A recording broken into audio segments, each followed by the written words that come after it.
Simon Wright stood on the observation deck of Harmony Station, his hands clasped behind his back as he stared at the approaching alien vessel. After decades of sending signals into deep space, humanity had finally received an answer. The ship wasn't particularly large, but its sleek crystalline structure was unlike anything humans had designed. It glowed with a soft blue light as it maneuvered toward the docking bay. "They're right on schedule," said Dr. Ellen Foster, joining Simon at the window. The chief Sinolinguist adjusted her uniform nervously. 200 years of wondering if we're alone in the universe, and in about 20 minutes, we'll have our answer. Simon nodded, his throat suddenly dry. As Earth's ambassador of first contact, he had rehearsed this moment countless times, but reality felt surreal. The Council said they're sending 7 representatives. Different species. 7 different evolutionary paths, Ellen whispered. I can barely wrap my head around it. The station commander's voice came over the intercom. Alien vessel successfully docked. Atmospheric compatibility confirmed. Delegates will enter through airlock 6 in 5 minutes. Simon took a deep breath. Let's go welcome our guests. The reception area had been carefully designed to be neutral and non-threatening. Simple geometric furniture, mild temperature and moderate lighting that could be adjusted quickly if needed. A team of scientists, diplomats, and security personnel waited nervously as the airlock door began to cycle. When the door finally slid open, Simon's first thought was how small they were. The lead alien stood barely 5 feet tall, with iridescent blue skin that seemed to shimmer under the lights. Its eyes were large and black, set in a face that reminded Simon of ancient Egyptian cat statues. Behind it came 6 other creatures of varying shapes and sizes, but all shared a certain delicacy to their movements. The blue alien stepped forward. I am Ambassador Zorax of the Galactic Council. We greet Earth and its people. Its voice was surprisingly melodious, the translation device at its throat conveying perfect English.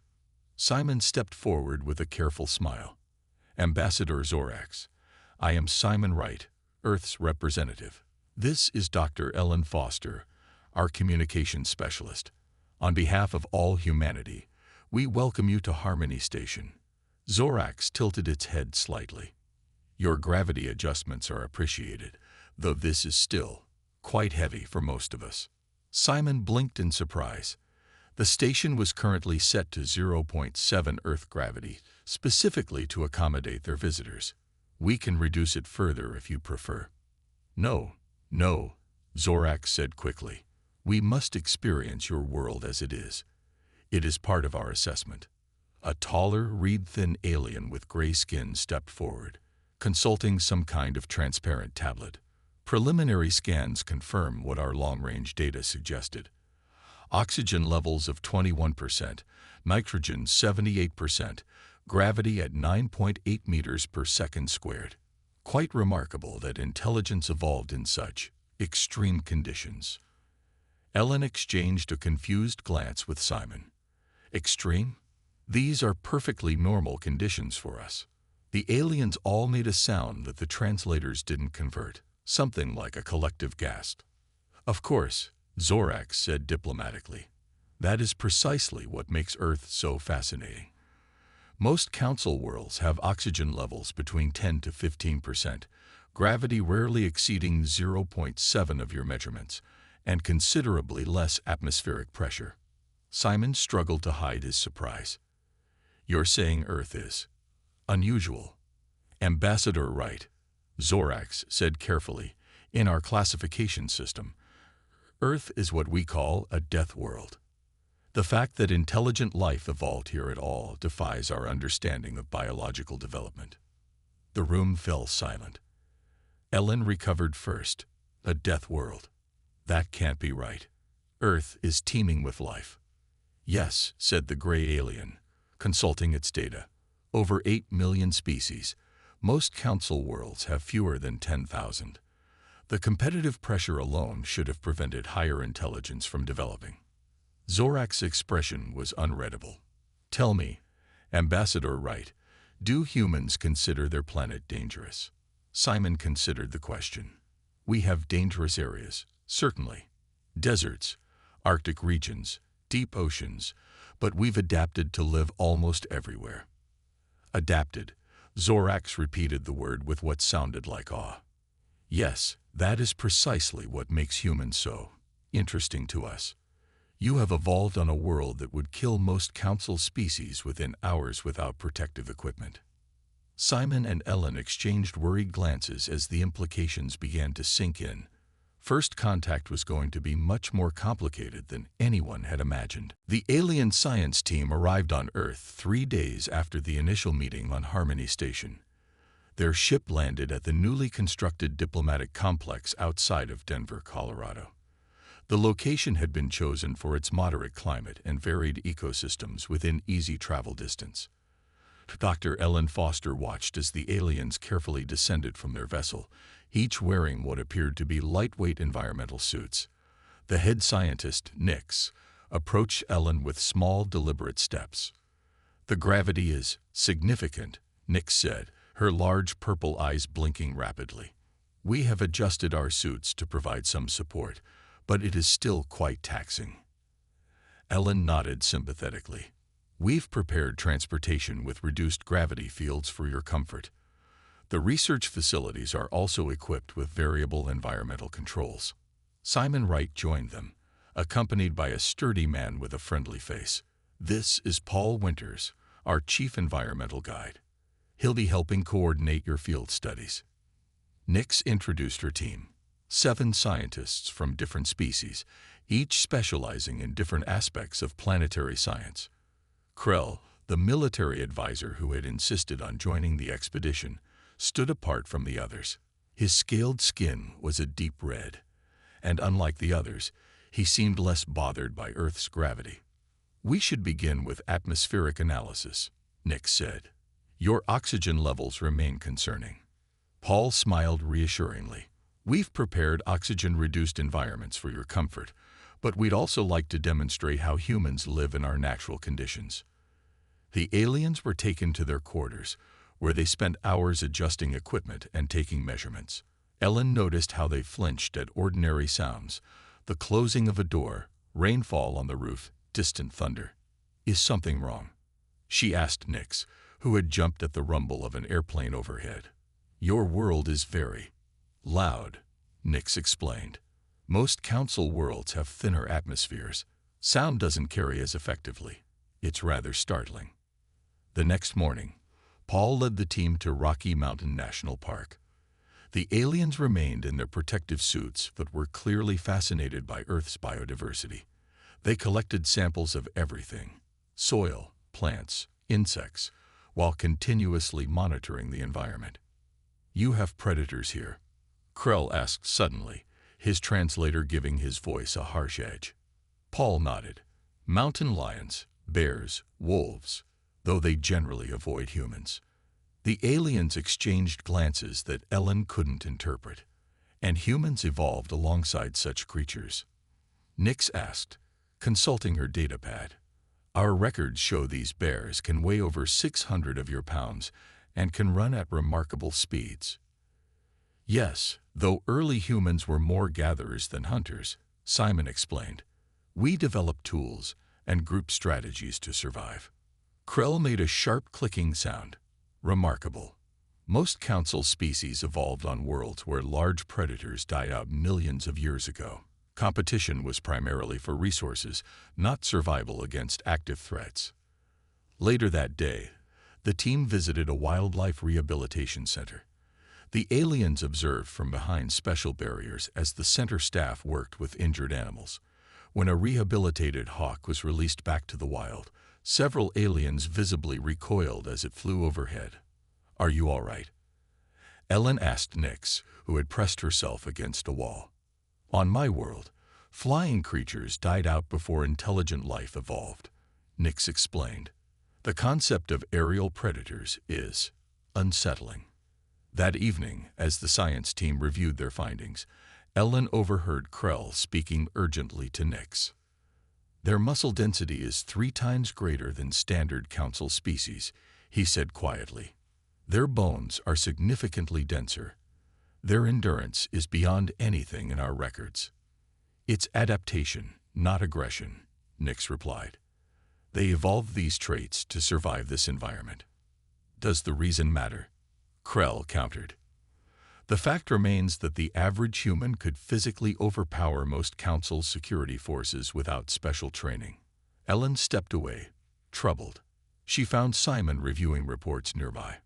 I think we have a problem, she said quietly.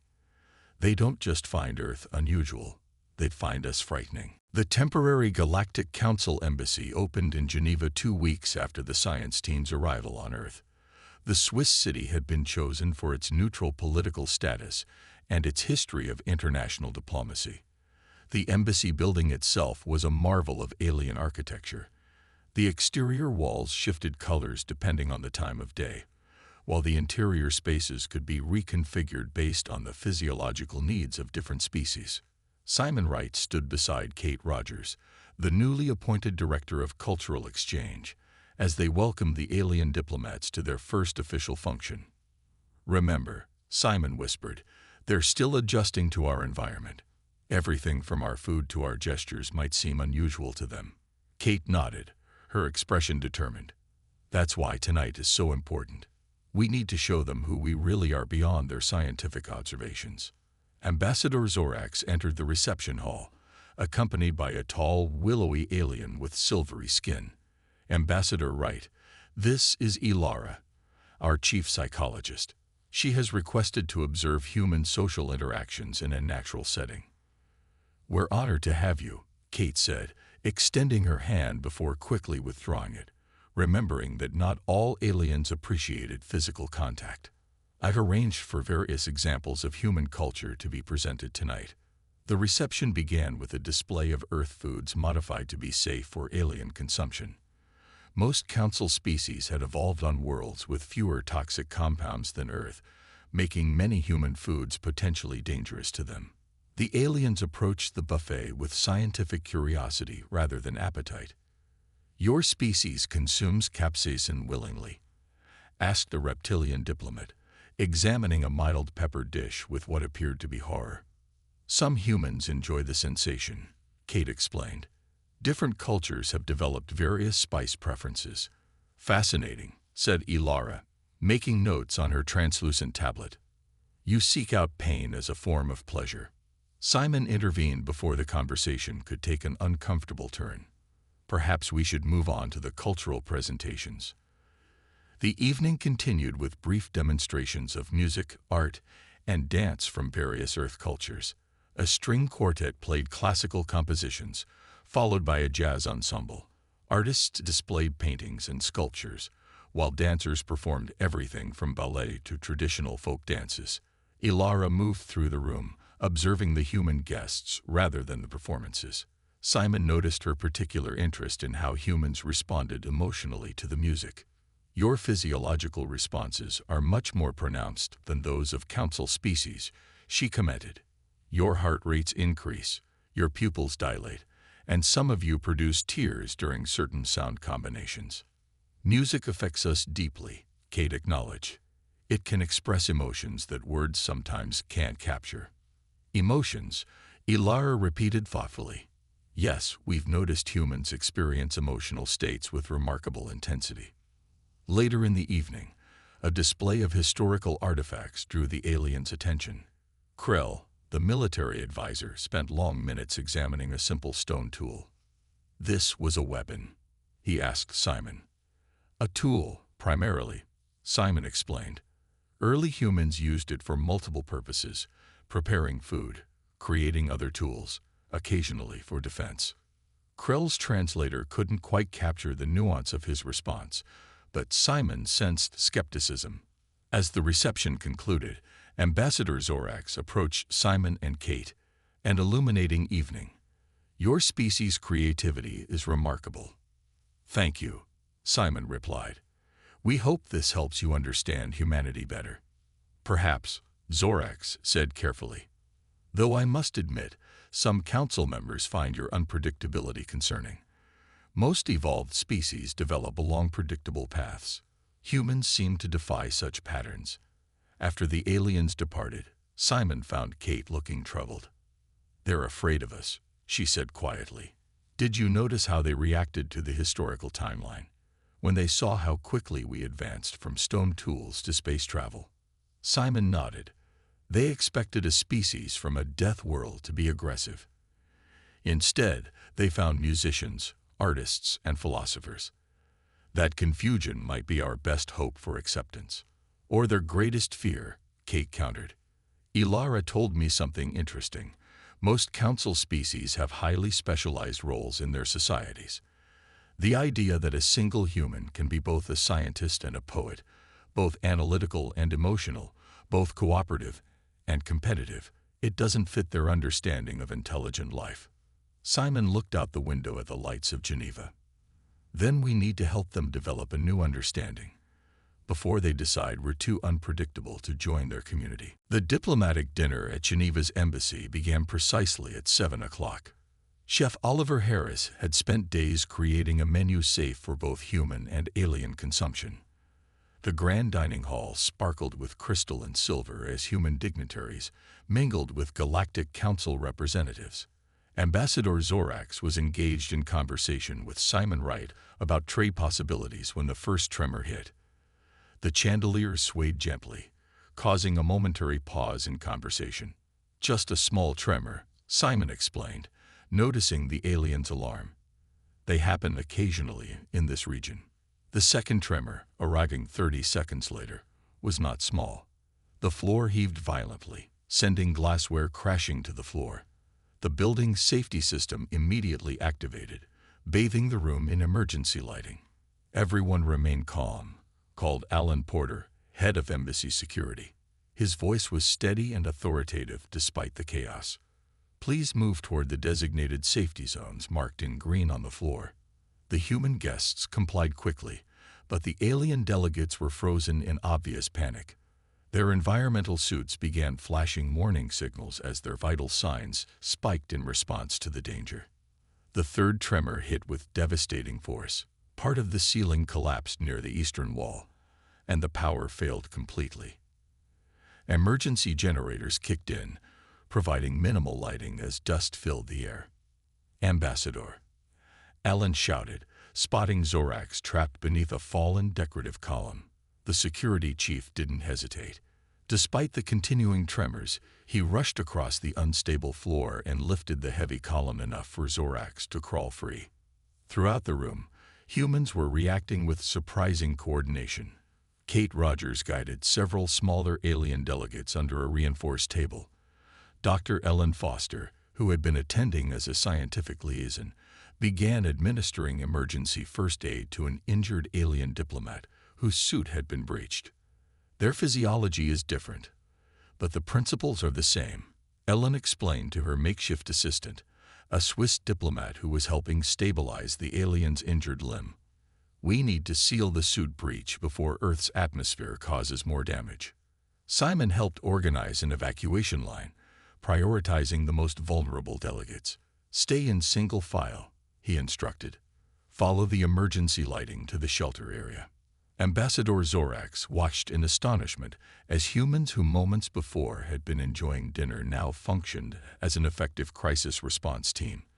While the alien delegates were still struggling with panic responses, humans had already established medical triage, evacuation procedures, and begun rescue operations for those trapped in damaged sections.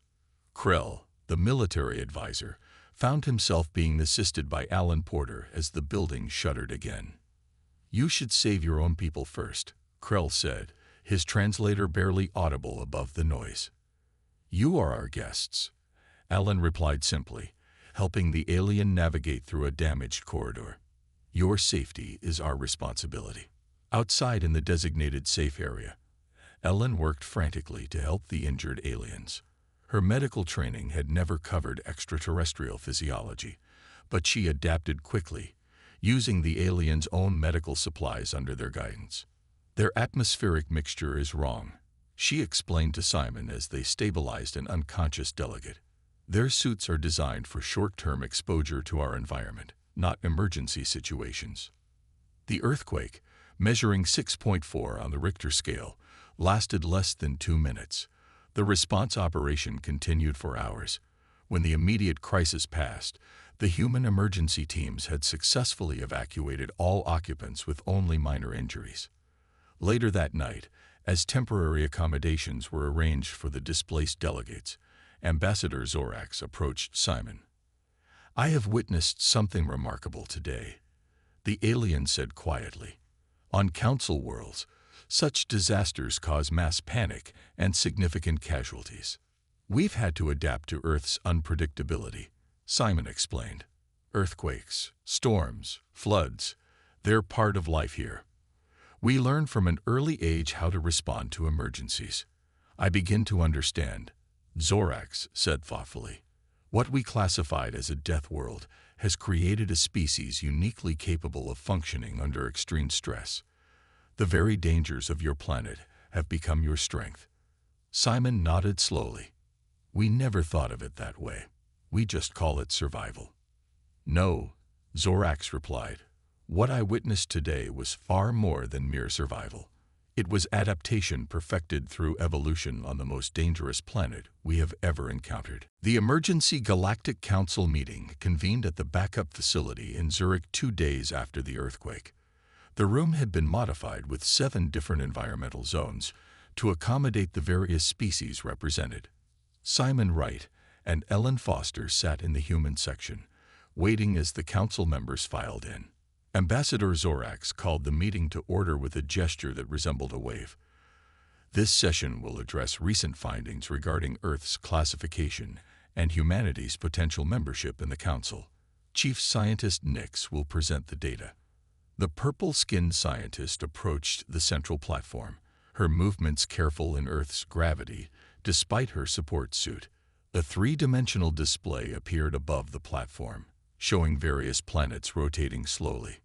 "Our initial classification of Earth as a death world was, we now believe, an understatement," Nix began. "Further analysis suggests Earth should be reclassified as an extreme death world, a category previously considered theoretical." Simon leaned toward Ellen. "That doesn't sound promising," he whispered. Nix continued, projecting comparative data. "Council records indicate that 90% of intelligent species evolved on planets with stable climates, minimal seasonal variation, low gravity, and few if any apex predators. The other 10% evolved on worlds with moderate challenges." The display shifted to show Earth, its blue-green surface rotating slowly. Earth exhibits extreme variations in temperature, from -50 to +50 degrees Celsius in inhabited regions. It has active tectonic plates causing earthquakes and volcanoes. Its gravity is 1.4 times the Council average. Its atmosphere contains oxygen levels toxic to most species. It hosts over 8 million species, including numerous predators that would be classified as apex threats on any Council world. Murmurs spread through the alien delegates. Simon noticed several adjusting their environmental suits, as if the mere description of Earth made them uncomfortable. Most significantly, Nix said, "Humans have evolved adaptations that are unprecedented in Council records." The display changed to show human biological data. Humans possess the highest pain tolerance of any known intelligent species. Their immune systems can combat a wider range of pathogens than any Council race. Their physical endurance exceeds our measurement standards, and perhaps most remarkably, they can consume substances that would be lethal to most species, including ethanol and capsaicin. Simon and Ellen exchanged glances as the aliens openly discussed them, as if they were scientific specimens. "Ambassador Wright," Zorax said suddenly, "would you please explain to the Council how humans perceive their own planet?" Simon stood, feeling the weight of all eyes upon him. "Until meeting the Council, we never considered Earth particularly extreme. Yes, we have dangerous regions and natural disasters, but they're simply part of our home. We adapted." "That is precisely our concern," said a counselor from a gaseous species. "Your species evolved under conditions that would kill most Council members within hours without protection. The earthquake response demonstrated capabilities that are concerning." "Concerning?" Ellen asked, standing to join Simon. "Because we helped save lives." Because you functioned deficiently in chaos, Krell interjected. Most council species experience cognitive shutdown in crisis situations. You became more focused, more capable. Nyx displayed new data. We believe this is because human evolution required constant adaptation to changing threats. Your species developed problem-solving abilities, specifically to overcome environmental dangers. Simon looked around the room, suddenly understanding the underlying fear. You're afraid of us, he said quietly. Not because we're aggressive, but because we're survivors. Ambassador Zorax's expression was unreadable. The question before the council is not whether humans are dangerous. All evidence suggests you are the most dangerous intelligent species we have encountered. The question is whether that danger is directed or simply adaptive. Ellen stepped forward. We developed cooperation and compassion precisely because our world was challenging. Humans survived because we helped each other. The same instincts that helped us survive disasters now drive us to explore space and seek new connections. Perhaps, Zorax acknowledged. But the Council must consider, if a species evolved on the most dangerous known planet, what does that make them to the rest of the galaxy? The room fell silent as the implications hung in the air. Simon realized that humanity's greatest strength might also be its greatest obstacle to joining the galactic community. The testing facility had been constructed in a remote area of the Swiss Alps. Its gleaming white exterior contrasted sharply with the rugged mountain landscape. Inside, representatives from both Earth and the Galactic Council gathered in the observation room overlooking a series of specialized chambers designed to assess various physical and mental capabilities. Krell, the military advisor, had insisted on these tests. Words and theories are insufficient, he had argued in the council meeting. We need empirical data on human capabilities compared to council standards. Simon Wright watched nervously as Greg Daniels entered the preparation area. Greg was not a soldier or special operative. He was a high school physical education teacher from Ohio who had been visiting Switzerland when first contact occurred. His selection had been deliberate. The council wanted to test an average human, not an exceptional one. Are you sure about this? Ellen Foster asked Greg as technicians attached monitoring devices to his arms and chest. Greg smiled. They think we're all super soldiers. Might as well show them what an ordinary guy with a dad bod can do. The first test chamber was designed to assess endurance. Greg would compete against 3 aliens from different council species, each considered physically elite by their standards. The challenge was simple: run until exhaustion on a track, with gradually increasing incline. Ambassador Zorax addressed the observers. This test will measure cardiovascular endurance under standard Earth conditions. For fairness, all participants will wear standardized monitoring equipment and receive no assistance. The test began. The aliens started confidently, their movements graceful. Greg's running form was less elegant, but he maintained a steady pace. After 10 minutes, the first alien competitor, a tall, willowy being with blue skin, signaled distress and withdrew. 5 minutes later, the second alien stopped. At the 30-minute mark, only Greg and a reptilian alien named Vex remained. The incline had increased significantly. Vex was visibly struggling, while Greg, though sweating profusely, continued his steady pace. Impossible, Krell muttered as Vex finally signaled withdrawal at 42 minutes. Greg completed a full hour before stopping, not because of exhaustion, but because the test administrators ended the session. Their endurance is beyond our standards, Nyx noted, recording the data. And this is not an elite human. Just a regular guy, Simon confirmed. Many humans can run for hours when properly trained. The second test focused on adaptation to atmospheric changes. Participants entered chambers where oxygen levels were gradually decreased. Again, Greg outlasted the alien competitors, remaining functional at oxygen levels that caused the others to lose consciousness. Their blood chemistry allows for efficient oxygen transfer, Nyx explained to the stunned council members. An evolutionary response to Earth's variable conditions. The testing continued throughout the day. Greg demonstrated human strength, reflexes, and sensory perception. While he didn't surpass every alien in every category, some had specialized advantages like better night vision or finer hearing. His overall versatility was unmatched. The final test was perhaps the most revealing.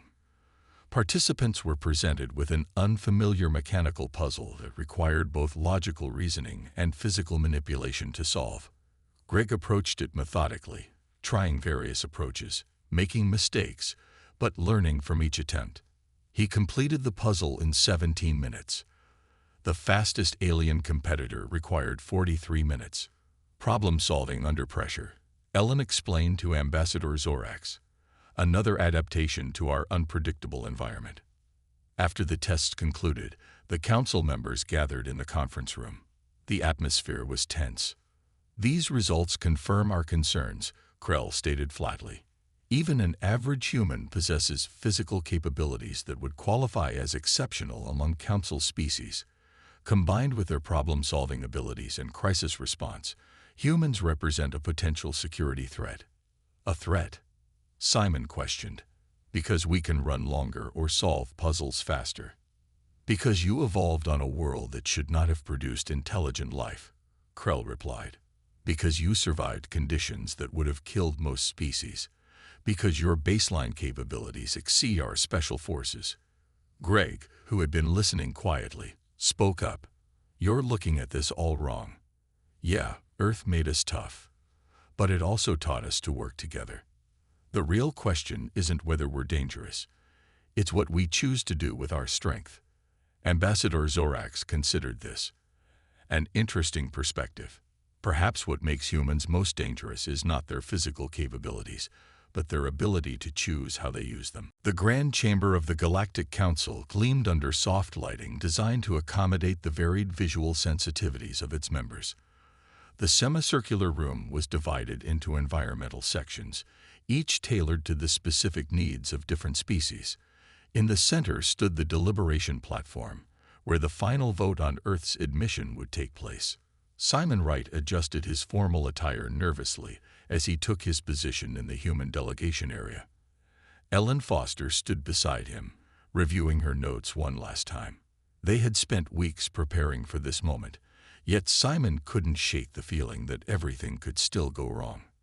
The council is now in session, announced the chief administrator, a crystalline being whose translucent body pulsed with light as it spoke. We gather to vote on the admission of Earth to the galactic community. As is customary, we will hear final arguments before the decision. The first speaker was a gaseous entity that hovered in a specialized containment field. Earth represents an unprecedented anomaly in our understanding of evolutionary patterns. Humans developed intelligence on a planet that, by all our models, should have produced only primitive life forms. Their adaptability makes them unpredictable. Their physical capabilities exceed our security parameters. Admitting Earth would fundamentally alter the balance of the Council. Murmurs spread through the chamber as other council members signaled agreement or disagreement according to their species' customs. Next came a small rodent-like alien with iridescent fur. While I acknowledge these concerns, I must emphasize the scientific and cultural benefits of human inclusion.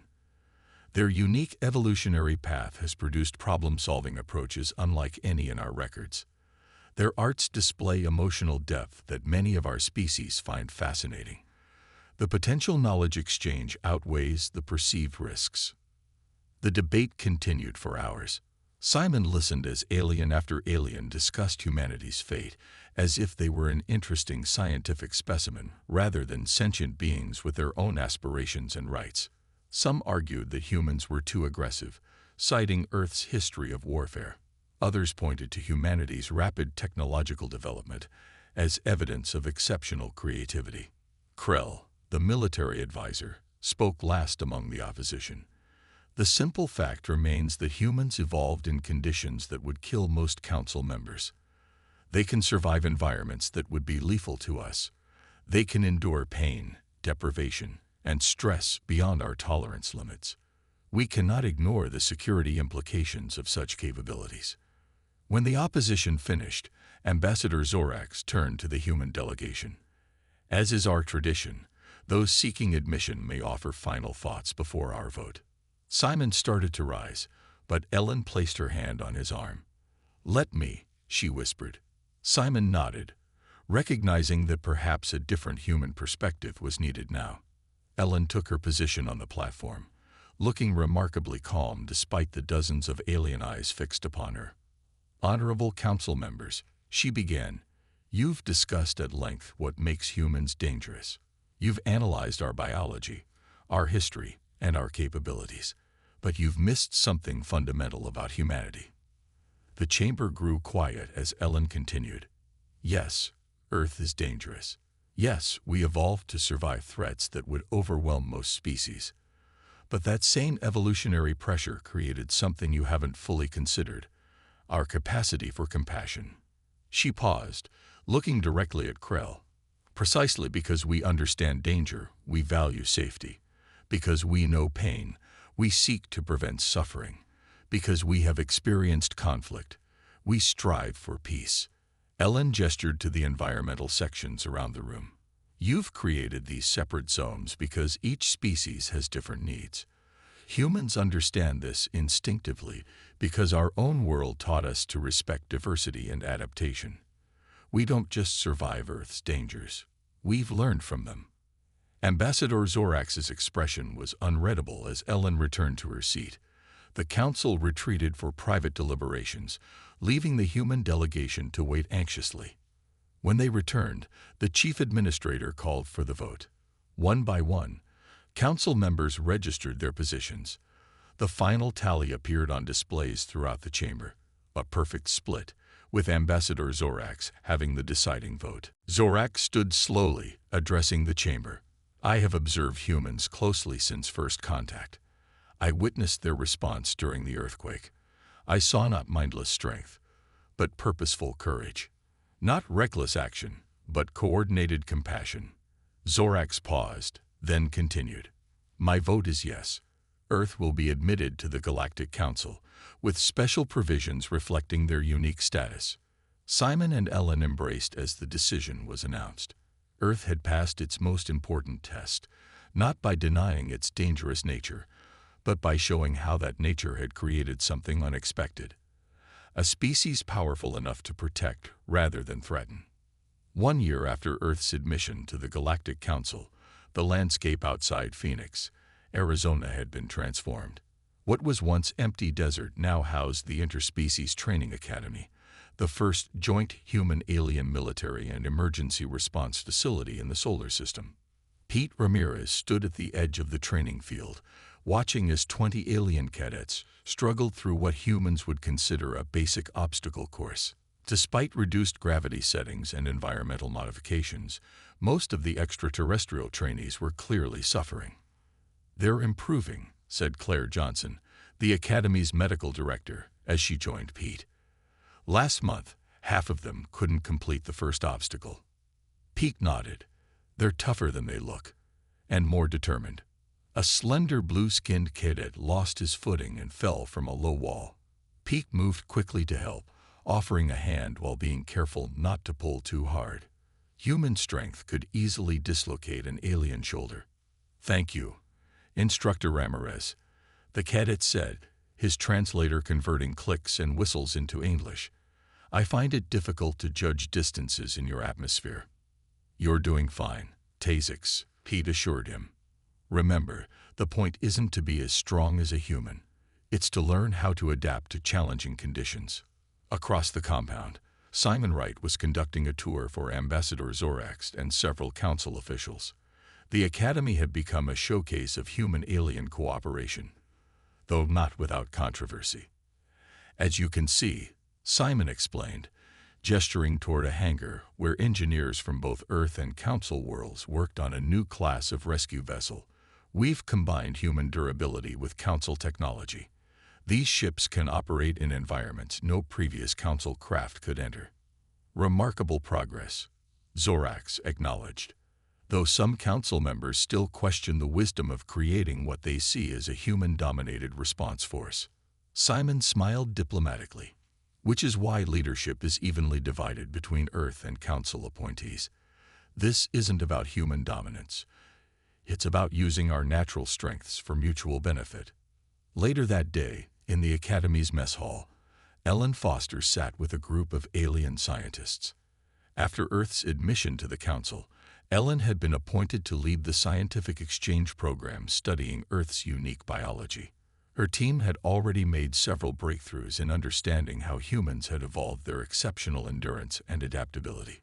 The implications for medical science are enormous, Ellen explained, showing data on a tablet. Human immune responses could help develop treatments for diseases that have plagued Council worlds for centuries. And human genetic adaptability might help Council species survive in environments previously considered hostile, added a green-skinned researcher, a most productive collaboration. As evening approached, cadets and instructors gathered in the Academy's central courtyard for the daily reflection period. This tradition had been instituted to help both humans and aliens understand each other better. A small reptilian cadet approached Pete after the session. "Instructor Ramirez, may I ask a personal question?" "Of course, Vac," Pete replied. "On my world, we evolved in complete environmental stability. No predators, no natural disasters, no significant climate variation." The cadet's eyes blinked vertically. "How did humans become what you are? Why did Earth produce beings capable of such resilience?" Pete considered the question carefully. He had been asked this many times since joining the Academy, and he still wasn't sure he had the right answer. "We didn't have a choice," he said finally. "Earth didn't give us the luxury of stability. We faced predators that could outrun us, weather that could freeze or burn us, disasters that could destroy everything we built. We adapted because the alternative was extinction." The cadet seemed to process this. "So humans are dangerous because your planet forced you to be." Pete shook his head. "We're not dangerous because we want to be. We're dangerous because we had to be. And now we can use that strength to help others."